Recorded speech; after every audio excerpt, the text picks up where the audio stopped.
Hello and welcome once again to ProtoMet First Impressions, where I give my thoughts and opinions on the first episode of any new tokusatsu show.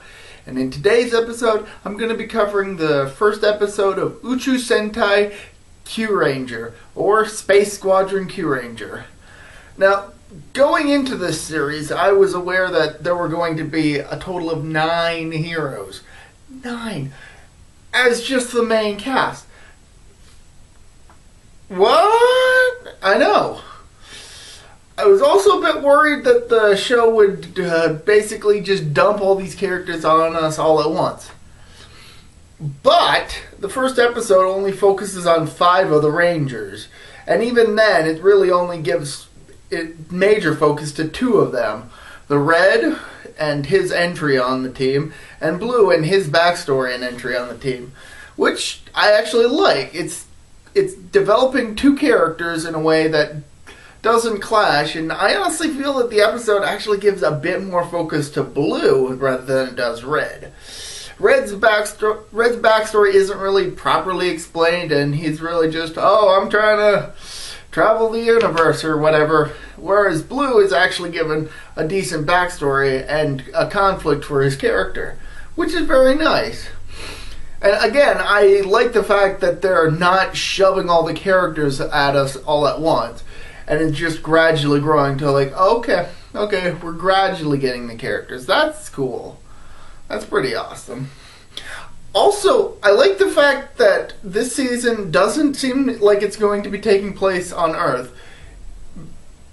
Probably not. It'll probably get there because Earth is in the first episode, but really only at the very beginning of the episode to explain just how far-reaching the villains group and their control of the galaxy is, to the point where it's even Earth has fallen under their tight grip.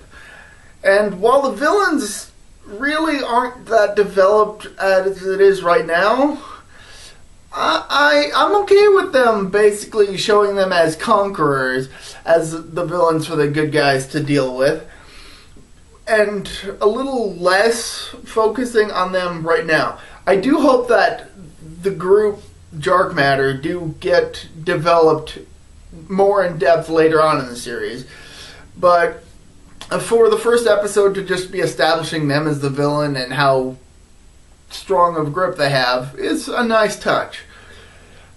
And because it doesn't seem like the show is going to be taking place on Earth all that much, I do genuinely hope that we get a lot more settings. Like, I'm hoping that most of the episodes, even if 2-parter arcs, will be focusing on the KyuRangers trying to rescue various planets from Dark control, or Dark Matter control. And yeah, that'll be pretty interesting. It's surprising to say, but as far as I can recall, this seems like it's going to be the first season of Super Sentai to not take place on Earth, which is actually pretty unique, considering how the show has been around for over 40 years at this point. So I'm actually looking forward to seeing how creative they get with the different planets. And I hope it's not a case of, well, we'll start off on different planets, but eventually make it to Earth and just stick there. I hope that's not the case. But the first episode is giving me hope that we're going to see a lot of exotic locales, which is nice. Overall, I actually really like this first episode. And while Red it does get a little bit annoying, I do like the fact that he's both just extremely lucky and also extremely persistent. So it's not just that he has the one character trait of just being, oh, I'm just so lucky. Because very early on in the episode, it just seems like his biggest trait is that he's just extremely lucky. But then once you get to the end of the episode, you realize that not only does he have really good luck, but he's also very determined, which is a good factor for the character. I just hope that his lucky catchphrase doesn't wear out its welcome, considering that it's also his name. Don't want another Takaharu on our hands. But anyway, so yeah, I recommend checking out this first episode of KyuRanger, and I'm interested to see how it's going to develop. Also, before I forget, I am actually quite interested in the fact that a good chunk of the main characters aren't going to be human characters, but rather suit characters, meaning an actor in a full suit playing the character with a voice actor over them.